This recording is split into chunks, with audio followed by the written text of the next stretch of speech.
Good day. For those of you who do not know us, we're the instructional staff for ECE 150, Professors Hiren Patel and Werner Dietl, and Douglas Harder. In this topic, we're going to introduce the idea of operator overloading. So, in this lesson, we will describe operator overloading. We will look at how we can override operators to work with instances of classes such as our three-dimensional vectors, our rational numbers, and our array class. We will also describe how to allow standard cout to print instances of our classes. Also, we will be focusing on reusing code rather than implementing new code for essentially identical functionality. Now, in the previous topic, we described classes for three-dimensional vectors, a rational number class, arrays, and a pair of two standard size t member variables. Now, contrast the use of integers and rational numbers when we perform operations. If we are using integers, we use them naturally. We can add two integers and we can negate an integer, and then we simply print them. However, if we wanted to do the same with rational numbers, we have to call functions like add and negate, and then we must convert them into strings before the strings themselves are printed. Wouldn't it be nice if we could do the following? Wouldn't it be nice if we could treat rational numbers just like we treat integers right now? The same in this expression. We can negate a rational number and print out the result. What we need is a way to tell the compiler, if you have a rational number plus a rational number, that is the sum of two instances of the rational class, then the compiler should schedule an appropriate function call. Similarly, if we have a unary negation of a rational number, or that is an instance of the rational class, then there must be a call to a different yet appropriate function. This is done through operator overloading. So we can actually define a function as follows. Now, the name of the function is operator plus, and as with any function, it takes a number of arguments. However, now the compiler will see any instance of rational plus rational, and the left-hand operand becomes the first argument of a call to this function, and the right-hand operand of the binary plus becomes the second argument. This function is then called, and a rational number is returned. So therefore, if the left and right operands of a binary sum are instances of the rational class, then this is the function that is called. So it correctly adds the two rational numbers and returns an instance of a rational number that equals the sum. Now, almost every operator in C++ can be operated to deal with new operands. This is true for all arithmetic operators, comparison operators, logical, bitwise, bit shifting, assignment, and all of the auto assignment operators. Now, there are a few operators that cannot be overloaded, such as the namespace operator or the dot operator for accessing members of a class.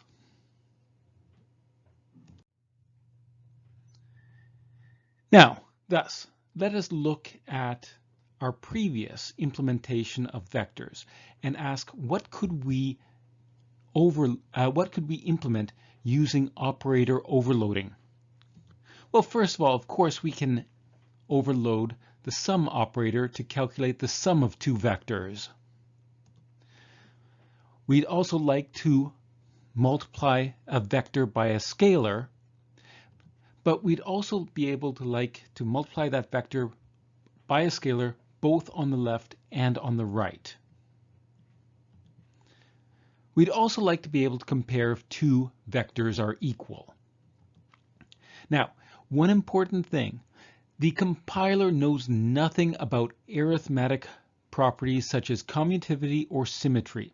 So if you want to multiply a vector by a scalar, then you have to implement both a scalar times a vector and a vector times a scalar. Now, to be fair to a user, we should also implement any other operators that a user may be expected to use with vectors. For example, there are unary plus and minus operators on integers and real numbers. Therefore, we should implement these functions for vectors as well. Similarly, we should implement a function to calculate the difference of two vectors and for dividing a vector by a scalar. Now, of course, dividing a vector by a scalar is the same as multiplying that vector by the reciprocal of that scalar. We should also implement not equals for vectors, so to determine when two vectors are not equal to each other.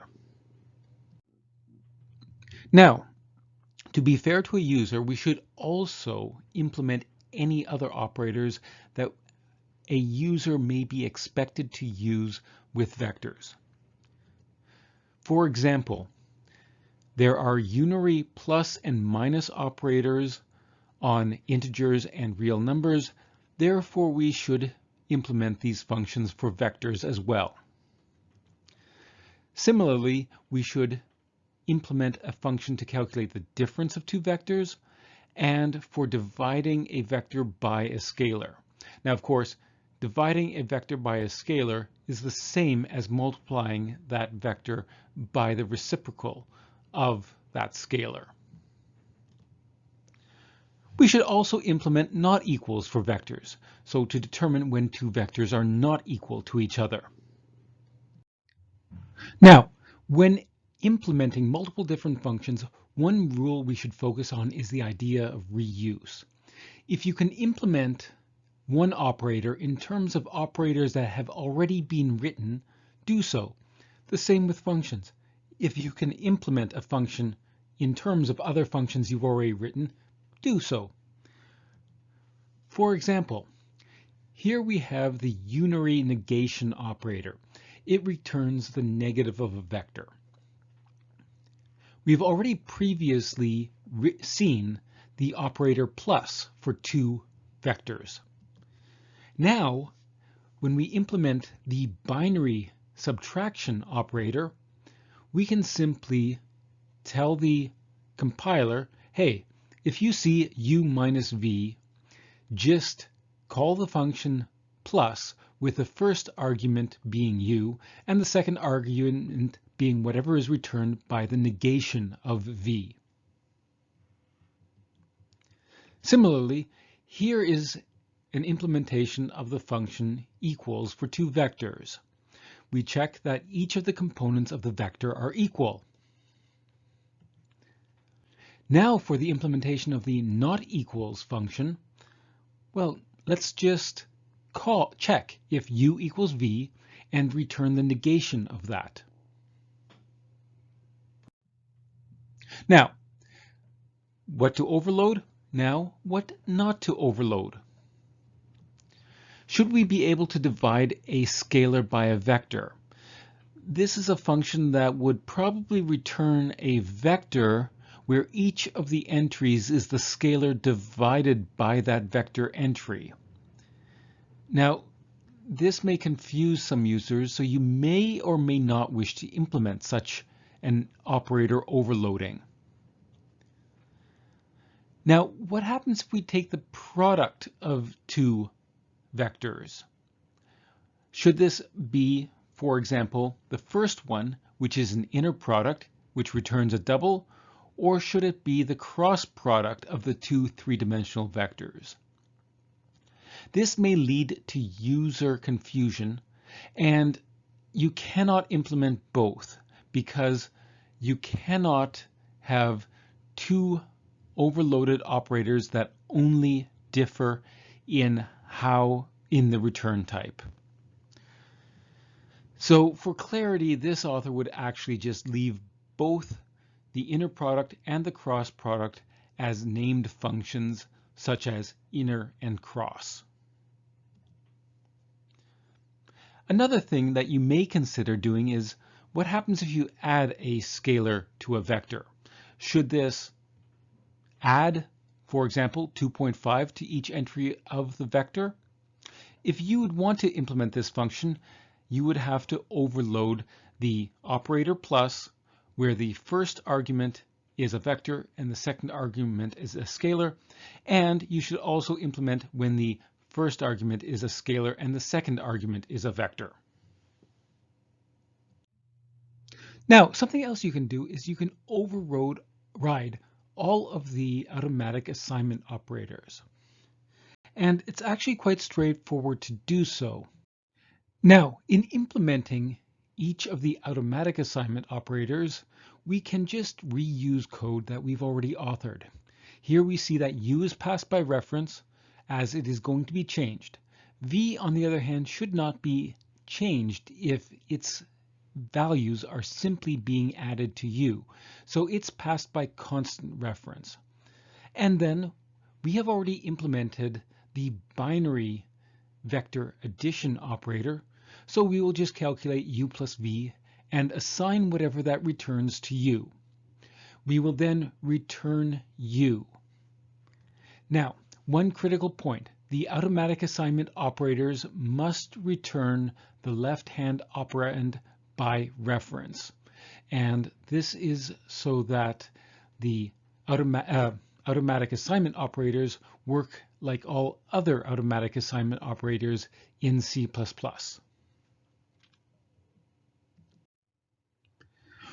What may be most desirable, however, from a user point of view, is perhaps to finally get this vector class to work with a standard cout object. So here we see that we would like to print the vector U without having to, for example, convert it first into a string. Now, by now you should be able to guess what we really have to do is we have to define an operator overloading of the operator left shift. Okay, so the second operand will be of type vector 3D. The first operand will be of the type of standard cout, which is actually of type standard ostream. All right, so here is our implementation of the function. We will override the left shift operator, and inside this function, we will treat the parameter out as if it was the standard cout object. So we will left shift to standard cout, a opening parenthesis, then the X component, then a comma followed by a space, then the Y component followed by a comma and a space, followed by the Z component, followed by a closing parenthesis. We are not going to print an end-of-line character. That's up to the user to print if the user wants to end the vector at the end of a line. Now, the return type is to have an object of type ostream passed by reference, so we will simply pass back out the first operand out. So important, the argument cout will be passed by reference and it will be returned by reference.